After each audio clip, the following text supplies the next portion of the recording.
अस्सलाम वालेकुम और आज मैं आपको टोराडाल इंजेक्शन के मुतालिक बताता हूँ। इसका एक्शन ये केटोरोलिक है, ये एक एनसेड मेडिसिन है, एनसेड ग्रुप से इसका ताल्लुक है। इसे हमें non steroid anti inflammatory medicine कहते हैं, जो जिस्म में हर किस्म की दर्द को कंट्रोल करने के लिए दिया जाता है। लेकिन ये इंजेक्शन स्पेशल सीवियर पेन को कंट्रोल करने के लिए दिया जाता है। जब आपने दूसरा पेन किलर इंजेक्शन टैबलेट का इस्तेमाल किया, जैसा डाइक्लोफेनेक है, वरीन की जो ग्रुप है, ट्रामाल के, लेकिन आपकी जो दर्द है वो कंट्रोल नहीं होती, तो इसके लिए आप एस्टोराडाल इंजेक्शन का इस्तेमाल कर सकते हैं। ये इंजेक्शन जिस्म में इन केमिकल को ब्लॉक कर देती है, जो दर्द पैदा होने की सबब बनते हैं। जब ये केमिकल ब्लॉक हो जाती है तो दर्द ऑटोमेटिकली खुद ब खुद खत्म हो जाती है। इसलिए ये इंजेक्शन सीवियर पेन में यानी शदीद किस्म की दर्द में इस्तेमाल किया जाता है। आज मैं आपको एस्टोराडाल इंजेक्शन पर कंप्लीट रिव्यू दूंगा, लेकिन इससे पहले अगर आप हमारे चैनल पर नए हैं तो सबसे पहले इस चैनल को सब्सक्राइब करें।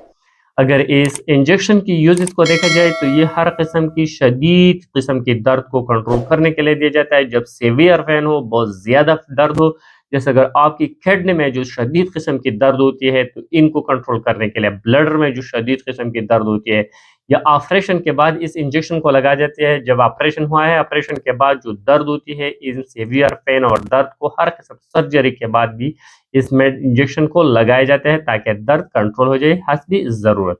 साथ ही ये मेडिसिन डेंटल पेन यानी दांत में जो शदीद किस्म की दर्द होती है, सीवियर पेन होती है, हड्डी और पट्टों में जो शदीद किस्म की दर्द होती है, या जोड़ों में जो दर्द होती है जो कंट्रोल से बाहर होती है, इनमें भी इस मेडिसिन को लगाए जाते हैं। खवातीन में जो माहवारी की दर्द होती है, डिस्मेनोरिया होती है, इनमें भी इस इंजेक्शन को लगाया जाती है।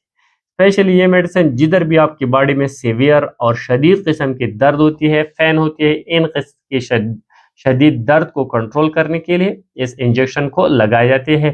ये टैबलेट की फॉर्म में भी अवेलेबल है, आप इंजेक्शन और टैबलेट दोनों इस्तेमाल कर सकते हैं। जब आपने दूसरा पेन किलर इस्तेमाल किया लेकिन आपकी दर्द कंट्रोल नहीं है, तो इनको कंट्रोल करने के लिए आप इसका इस्तेमाल कर सकते हैं। इस इंजेक्शन की थोड़े बहुत साइड इफेक्ट हो सकती है। इसके लगाने से इंजेक्शन की साइट पर स्वेलिंग हो सकती है, दर्द हो सकती है, नाज़िया और वॉमिटिंग भी पैदा कर सकती है, वर्टिगो, सर में चक्कर और ड्राई माउथ भी पैदा कर सकते हैं ये इंजेक्शन। अगर इसकी कॉन्ट्राइंडिकेशन को देखा जाए कि कौन से लोग इसका इस्तेमाल नहीं कर सकते, तो प्रेगनेंसी में नहीं देना चाहिए। जो लोग इससे हाइपर सेंसिटिव, इसको भी नहीं देना चाहिए।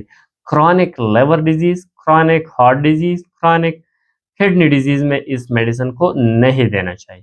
अगर इसके तरीके इस्तेमाल और डोज को देखा जाए तो ये इंजेक्शन आईवी आईएम दोनों लगा सकते हैं। जब दर्द शदीद किस्म की हो तो आप आईवी लगा सकते हैं। इसके लगाने से आपकी दर्द बिल्कुल ख़त्म हो सकती है। हस्ब ज़रूरत इस्तेमाल करना होगा जब भी आपकी दर्द हो, तो जब इसका लगाना होगा। अगर दर्द नहीं है तो ज़रूरत नहीं, हस्ब ज़रूरत इस्तेमाल करना होगा, लेकिन डॉक्टर के मशवरा के साथ। सेल्फ प्रिस्क्रिप्शन कभी भी मेडिसिन का नहीं करना चाहिए। जो भी मेडिसिन आप इस्तेमाल कर रहे हैं, इस्तेमाल से पहले डॉक्टर से सलाह मशवरा निहायत ज़रूरी। Thank you for watching.